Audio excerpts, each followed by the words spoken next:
And we're on. Welcome, Campbell. Stage 21. We've made it to the end of the Tour de France. Yep, it's all over.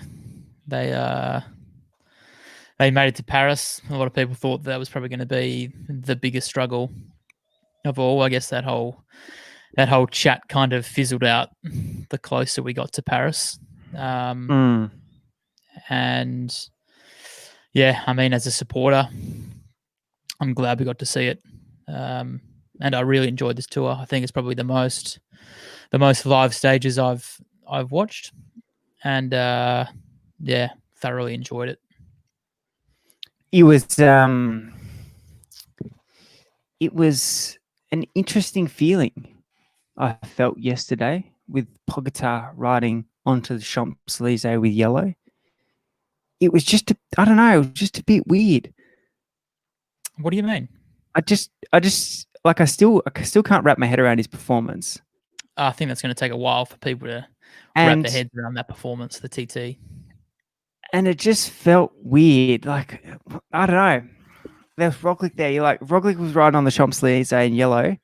Yeah. Like, this makes sense. This is how it's meant to be. This is what I expected. But I don't know. There just didn't felt like there was the suffering and all the bits and pieces and the challenges that came together. It was just like, oh, Pogacar's in yellow. He's going to win the Tour de France. Here we go. Finish. Done. You're like, what? Yeah. I understand what you mean. It would have been nice. Would have been nice for the whole Jumbo team to roll into Paris with the yellow. Maybe that was it. Maybe it was because there wasn't that team camaraderie. It wasn't like Pogacar's riding down the Champs-Élysées. He's got his hands around his bros. Like, geez, boys, you busted your balls for the last 3 weeks. Like, I owe you big time. It was kind of like he won the Tour off his own back. A little bit. And there's many things that we don't see on camera that his teammates would have helped with.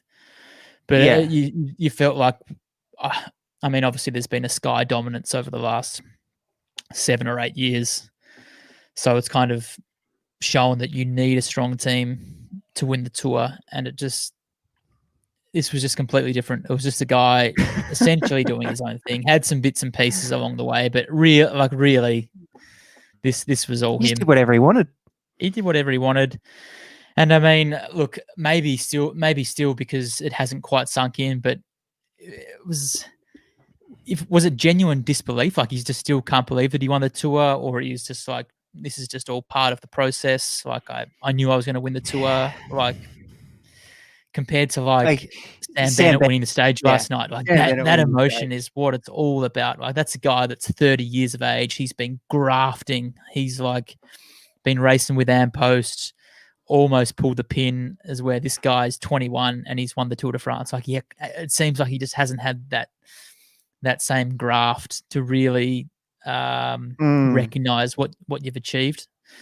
That's just what it felt like. But I mean, he still won the Tour in the most incredible way. So hats off, and maybe in a couple of weeks it might all sink in, and we might see some more bits and pieces. But just everything around that, it was just like you said off the top, just felt a little bit different. I don't know if I like it or I don't. It was nice. We prefer to see the Bennett sort of side of the spectrum. Yeah, not so much that, but like kind of the move away from a team victory as such. You felt like if Roglic won, it was part of Wout's victory as well. It was a part Tommy D victory. It was a part like it was more of a holistic win. Whereas the Polk just won the Tour at 21 like he was winning L'Avenir.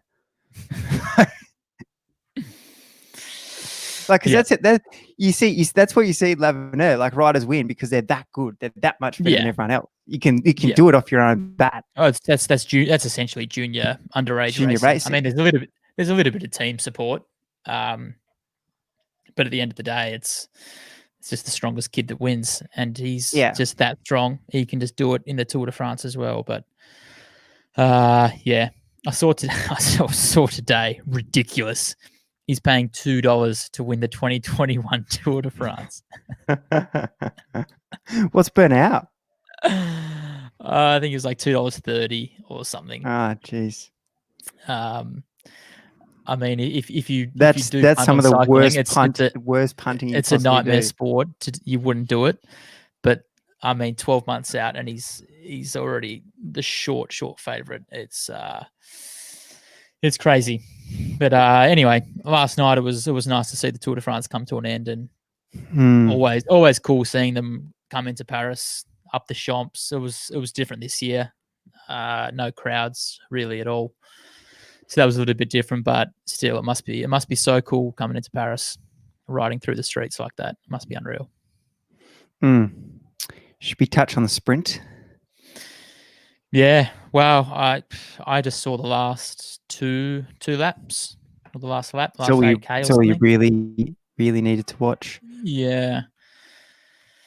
I mean, like I talked about yesterday, if Bennett got the lead out from Morku that we thought he was going to get, he was going to be hard to beat, and that's the way it panned out. It was incredible. It was very quick step. It was perfect. Was the run-in this year, like that last K, was it a lot narrower than previous years? It's something that I haven't looked at, like a clip from last year or the year before, but it seemed a lot narrower, and it seemed a lot harder to move up. And I think it caught a few sprinters out. Talking Caleb Ewan got too far back. It seemed awfully messy in the back end. So on Caleb Ewan, he had relatively good numbers for a team of 5. He had good numbers heading into that last K. But yeah, as you said, there was Morkov, Pedersen, Bennett, Viviani, who seemed to have like this little clutch of space out the front, and then behind it was just this mess. Like there was just guys everywhere. And if you were in that washing machine, there was no coming out of it after you went through that last turn. No, you were too far back, and like I said, it must have been a lot narrower because it was so hard to move up. And then coming around the last corner, Bennett, he was in second wheel, and must have been a little headwind, so he just kind of snuck in behind Stuyven and Pedersen. Smart from him. He knew it was too early to go off Morkov with 250, 300 to go, so just let the Trek boys do a little bit, and then stepped off. And when he stepped off, no one was coming around him. He was super quick, and that's the sprinter's dream, isn't it? Green jersey, winning on the Champs. That. I mean, and you could just tell how over the moon he was. It was so cool him watching the replay of his own gallop. Like he was like a spectator. He seems like a really good, honest bloke who's just grafted to get to this point. We should work on getting him on the podcast just to do a big deep dive into his past, because it's get him in. Give you a hot tip. There's a bit more to talk about than the POG. I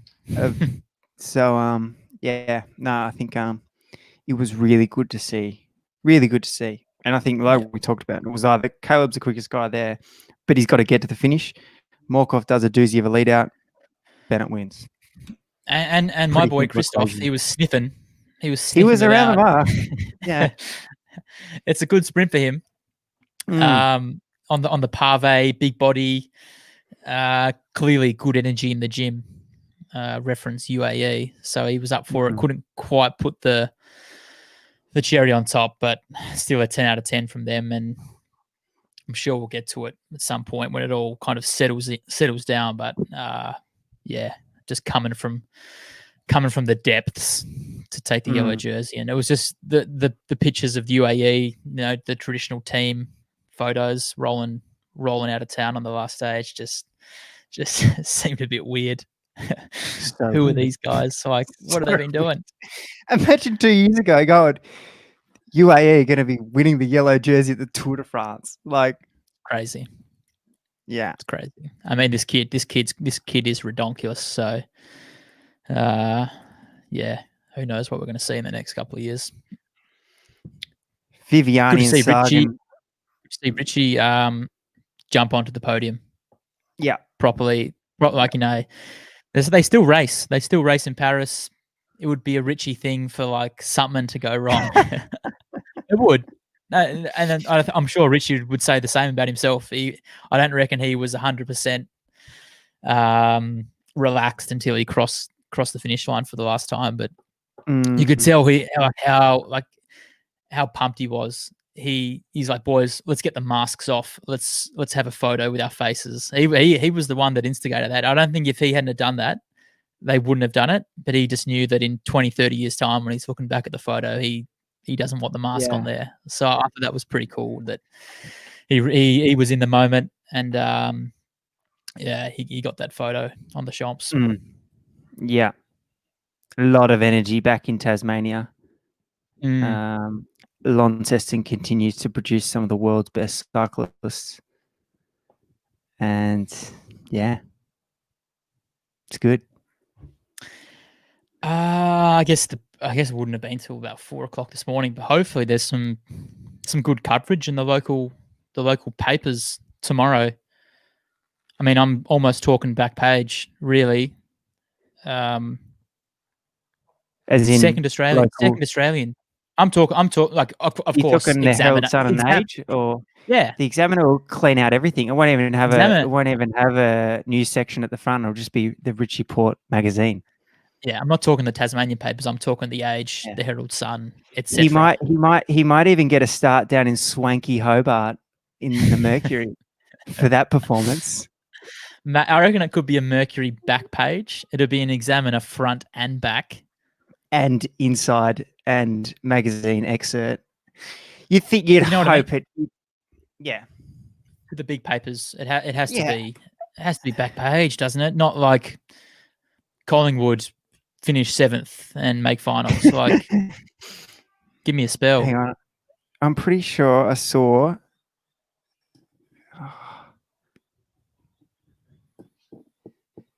So there's an article here in the Sydney Morning Herald, but it's a picture of a pull-out. It's not back, but there should probably be a snippet on the back. I don't actually know because I don't purchase the paper. Yeah, you would think so. It's big news. Yeah. It's the second Australian to finish on the podium in the Tour de France. It's got that story. It's got that. Like, I think that's part of the reason why Cadell's victory was so good, because there was so much hustle to get there. It's the same with Richie. Well, Cadell, he was 34. I think he was 34 when he won. He was like one of the oldest guys. Yeah. To win. Cadell, Richie's 35. Yep. Which in 2020's world is a dinosaur to be placing the Tour de France.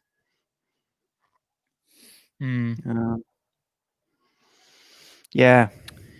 Anyway, we've got a question here. Is Pog Racing Worlds? I don't think the squad's been announced from what I've seen and what's on Pro Cycling Stats. But yeah, I think it's going to be interesting to see how those guys come out of it. Talk to some riders, and it's like, yeah, I just really struggled here because there was no condition coming into it. There was no racing to just get that extra 5-10%. So I don't know. Could the pod come out of tour even better? I think so. I mean, and he'd know how good he's going at the moment, and maybe, in a career there might only be 1 or 2 opportunities to win a world championships in terms of the parcours suiting your style. I don't think this guy's going to have a problem. I think he'll make anything work for him. But I think it's quite a tricky course. So, I mean, if he shows anything like he did in the last couple of days, he'd have to think he's a red hot chance to win worlds if he wants to. Yeah. He also said that he's not too keen on celebrating his birthday. He doesn't really fancy his birthday. So maybe he's 22nd, right? Yeah. Yeah. So maybe there won't be this big circuit in Ljubljana. Yeah, maybe he's the ultimate professional. Maybe. We don't know. Yeah. Anything else to discuss? Really? I mean, Not really. Any other it questions? all just reached its peak really on Saturday night with that TT. So for me, that was the moment of the tour. Hard to beat that, to be fair. Yeah. And probably the one behind that was Sam Bennett winning his first stage. I thought that was pretty cool. Thoughts on the final? We touched on that a little bit earlier, Nick, but yeah, I think it was a quick step finish, a messy sprint behind. Sam Bennett delivered. He's the quickest guy there, and he blew the doors off Pedersen, who's probably more of a part-time sprinter who still fancied second. Viviani and Sagan are the real other contenders. Andy Matthews, nice to see the Pog riding for Primoz at Worlds.